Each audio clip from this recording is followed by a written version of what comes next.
आजकल ईमानदार वही है जिसको बेईमानी का मौका नहीं मिला। दोस्तों, एक आईएएस अफसर जो एथिक्स पर बड़ा बड़ा ज्ञान देते हैं, छात्रों के मोटिवेशनल सोर्स हैं, लेकिन आज 10 करोड़ के रिश्वत का आरोप लगा है। जी हाँ, हम बात कर रहे हैं छात्रों के दिलों पर राज करने वाले मध्य प्रदेश के पॉपुलर आईएएस अफसर नागार्जुन बी गौड़ा की। अक्सर देखा जाता है कि धर्म और नैतिकता के उपदेश देने वाले अक्सर लालच के शिकार होते हैं। मध्य प्रदेश के युवा आईएएस अधिकारी डॉक्टर नागार्जुन पर जो आरोप लगे हैं वो काफी गंभीर है, क्योंकि एक तरफ वो यूपीएससी एस्पिरेंट के लिए प्रेरणा के सोर्स हैं। डॉक्टरी की नौकरी के साथ सेल्फ स्टडी से उन्होंने सिविल सेवा क्रैक करने की मिसाल कायम की। अपनी बैचमेट सृष्टि जैन देशमुख से रोमांटिक शादी की, सोशल मीडिया पर चारों तरफ छाए रहे। लेकिन दूसरी तरफ उन पर आरोप है कि एक कंपनी जिस पर 51 करोड़ का जुर्माना लगा था, उनको सीधे 4032 कर दिया। 10 करोड़ रिश्वत का आरोप है, बाकी कंपनी का 40 करोड़ का फायदा।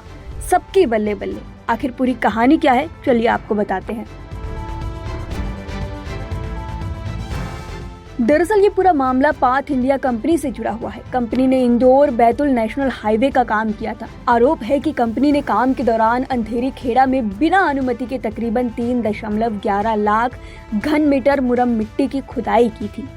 जानकारी मिलते ही हल्ला मचा और फिर उस वक्त के वहां के एडीएम प्रवीण फुलपगारे ने कंपनी को 51 करोड़ 67,64,502 रुपए जुर्माने का नोटिस जारी किया। शुरुआत में कार्रवाई करने वाले एडीएम प्रवीण फुलपगारे का ट्रांसफर हो गया। इसके बाद डॉक्टर नागार्जुन बी गौड़ा वहां एडीएम बनकर आए। इनके सामने पूरा केस आया।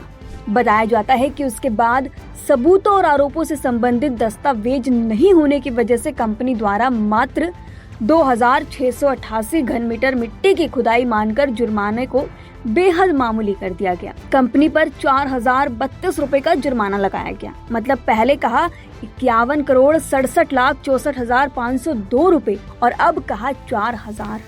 मतलब समझ रहे हैं आप? वही मामला नॉर्मल था, किसी को जानकारी नहीं थी, लेकिन अब इस पर सवाल उठने लगे हैं, आप बोलेंगे कैसे? असल में हरदा के आरटीआई एक्टिविस्ट आनंद जाट ने इसे लेकर जानकारी निकाली। आरटीआई की कॉपी उन्होंने सार्वजनिक की है। साथ ही आरोप लगाया है कि इसमें गड़बड़ी हुई है। फैसले में कहा गया है कि सबूत के रूप में फोटो वीडियो नहीं है, लेकिन ग्रामीणों के पास ये उपलब्ध है। आनंद जाट का आरोप है कि इस मामले को सेट करने के लिए कोई डील हुई है। मतलब दाल में कुछ तो काला है। वहीं हारदा एडीएम रहे नागार्जुन बी गौड़ा भी खंडवा जिला पंचायत के सीईओ हैं। उन्होंने इन तमाम आरोपों पर नवभारत टाइम्स से कहा कि कोर्ट में मेरे सामने जो दस्तावेज रखे गए हैं, इसके आधार पर ही मैंने ये फैसला लिया है। पूर्व के एडीएम ने भी फाइन नहीं लगाया था, उन्होंने नोटिस जारी किया था। मेरे आने के 1 साल पहले का केस था, मेरे आने तक उसकी हियरिंग खत्म हो गई थी।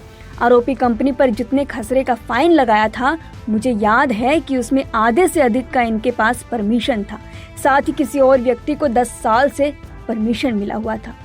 इस मसले पर आप क्या कहेंगे, हमें अपनी राय कमेंट सेक्शन में जरूर बताएं।